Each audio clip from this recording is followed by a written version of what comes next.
Well, so far this year, there certainly have been a lot of big celebrities who have passed away. Of course, Michael Jackson, Farrah Fawcett, and most recently, actor Patrick Swayze. You know, some of these deaths have brought into question what happens to their money. Of course, we don't make millions of dollars like all these famous folks, but it's still important to make sure what we do have gets to the people that we want. Here with some advice for planning your estate are the retirement guys, financial advisor Nolan Baker and estate planning attorney Mark Clair. Thanks a lot, guys, for being here again. We know your radio show airs every Sunday, correct? That's correct. On 1370.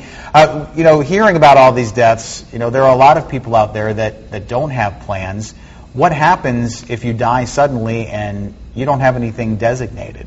Typically, if you don't have a plan, the state has laws that makes a plan for you. And so it's better if you're an individual to have a plan so that you can decide the way you want things to go. But if you don't do that, then there are laws in place that decide where things go if you do pass away. And is it automatically based on next of kin, or? It's typically based on next of kin, so if you're married to your spouse. But, you know, in some situations there may be blended families, so that's when it gets a little bit confusing, and that's where kids can unintentionally get disinherited, so we don't want that to happen. Right. We want to make sure people have a plan. And Nolan, you've probably seen that. You've heard of folks who their money or even maybe their kids don't go where they may have intended to do so because they didn't plan. That can be kind of a tragic situation, can it? It really can. You know, from the legal side, like Mark was talking about, when it comes to the guardianship, you know, we saw this kind of happen with Michael Jackson when he passed away with, you know, trying to decide who's going to get the kids. And luckily he had somewhat of a plan in place. But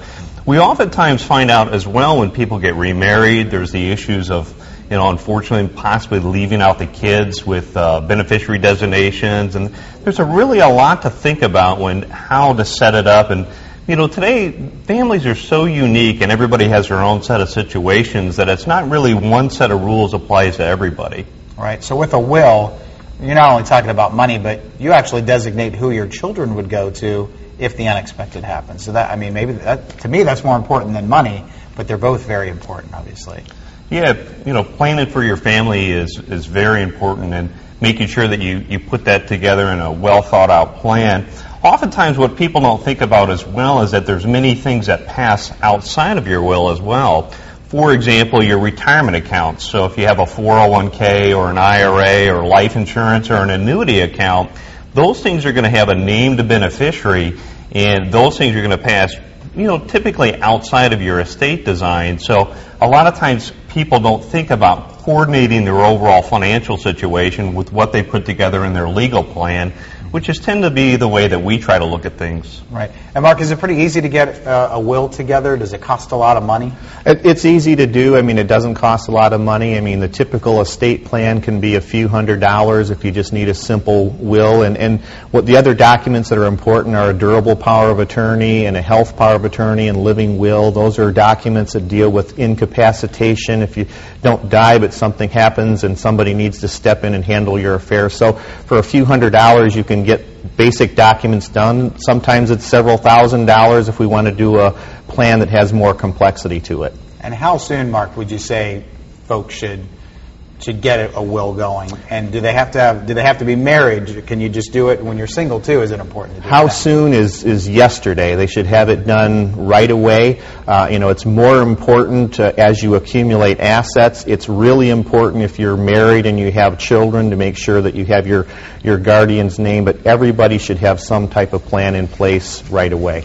Right. And Nolan, we've talked about, you know, making sure designations are made. Should you also be considering you know, the end of your life? Maybe you are incapacitated. You have to make some choices there, or else they might be made for you. It really can. It'd be important to take a look at that. You know, a healthcare crisis is typically one of the biggest, if not the second biggest issue that a senior or retiree faces today. You know, long-term care insurance can be ways to put some plans in place to address how you can maintain control and independence in retirement time. Oftentimes people, though, think that buying long-term care insurance is the only option, where, in fact, there can be legal strategies and other alternatives as well where you can put a shield around your assets to protect them from, you know, a healthcare crisis and being spent down, and making sure that you have a plan that's designed make the end of life comfortable for you so you can stay around home and be able to maintain more control. Sounds like the bottom line is to start working on that now, because you just never know, I guess. That's correct. Thank you very much, Mark and Nolan, for being here with us there this morning.